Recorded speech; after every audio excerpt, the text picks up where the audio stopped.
Hello, peace be upon you. Assalamu alaikum. In the name of God, the most gracious, the most merciful. Bismillahir Rahmanir Rahim. This video is called The Concept of God in Christianity and Islam. There are many similarities with regards to the concept of God in Christianity and Islam. Both Christians and Muslims agree that God is all-powerful, all-knowing, eternal, loving, merciful, and gracious, etc. However, one of the points where we disagree is with regards to God's attribute of transcendence. In Islam, one of God's names is the Transcendent, Al-Ali in the Arabic language. This reveals his attribute of transcendence. What do we mean by transcendence? Transcendence means that God is, in his essence, above and beyond all things created. He is never contained inside his creation, and he is independent of it. Therefore, Muslims can never accept the belief that God came into this world in his essence and incarnated as a human being. Muslims believe that God is above his throne, which is above all creation. The Quran says, and I quote, يَخَافُونَ رَبَّهُم مِّن فَوْقِهِمْ, which means those who fear or revere their Lord who is above them. Quran chapter 16 verse 50. The Quran also says, and I quote, الرحمن على العرش استوى, which means the most merciful has settled above his throne. Quran chapter 20 verse 5. Actually, the word on or above here means beyond. His being beyond or above is not like how a human being is above something. God or Allah's attributes, or God's attribute of transcendence, does not negatively affect his knowledge of all things at all times. So this leads me to what Christianity teaches. Christianity does not believe in a transcendent God, because Christians teach that God incarnated as a human being in the form of Jesus. Paul said about Jesus, quote, "For in him dwells the whole fullness of the deity bodily." Colossians chapter 2 verse 9.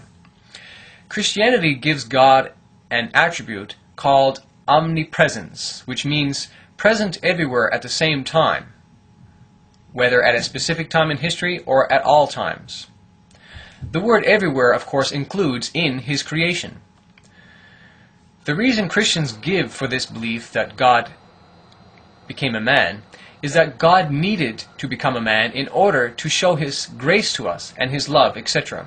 And they say, of course, God can do all things.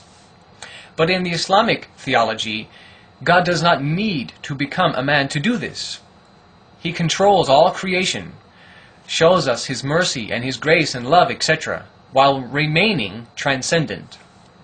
Muslims also believe that God can do anything. However, God does not do anything that does not befit his majesty, and becoming a man does not befit his majesty.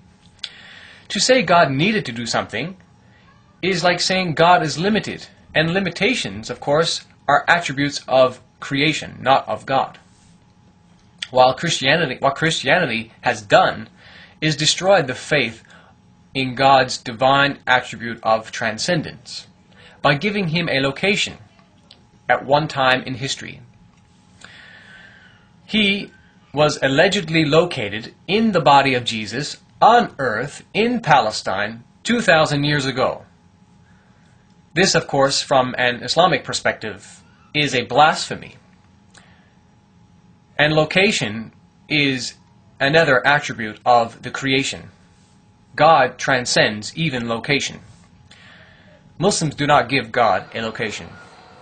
Furthermore, Muslims naturally find this Christian belief disturbing because to say God is omnipresent also implies that God is in filthy places. And we know, it's not right to say God is in feces or in the toilet, for example.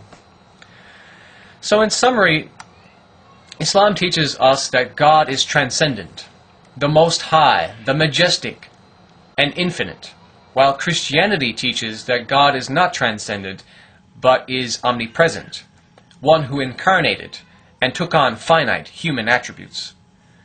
You can't have it both ways. Either your God is above and beyond all creation, or he is or was within it. Let me quote to you a statement made by Bilal Philips, or Dr. Bilal Philips, a very famous Muslim scholar in the English-speaking world. Quoting from his book called The Fundamentals of Tawheed, Islamic Monotheism, on page 129, he says, quote, "Logically speaking, it is obvious that in a case where two things exist, one of those things must either be a part of the other or dependent on it, like its attributes, or it must exist by itself, distinct from the other. Thus, when God created the world, either he created it inside himself or he created it outside of himself. The first possibility is unacceptable because it would mean that Allah, or God, the finite supreme being, has within himself finite attributes of deficiency and weakness.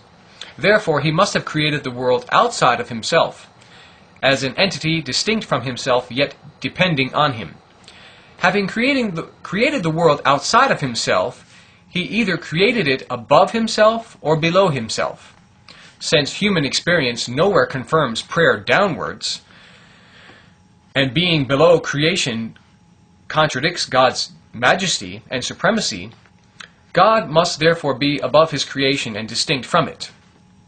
As to the contradictory descriptive statements that God is neither connected to the world nor separate from it, or that he is neither in the world nor outside of it, such words are not only illogical, but they in fact deny God's actual existence. Such claims relegate God to the surrealistic realm of human thought, where opposites can coexist and impossible things exist, such as the Trinity, three gods in one. So I ask you, what concept of God is more respectful, elevated, and majestic, Islam's or Christianity's? I believe the Islamic concept is the more pure one, and I believe that it's the same concept held by all the prophets of God. I'll let you decide that. Peace be upon you. Assalamu alaikum.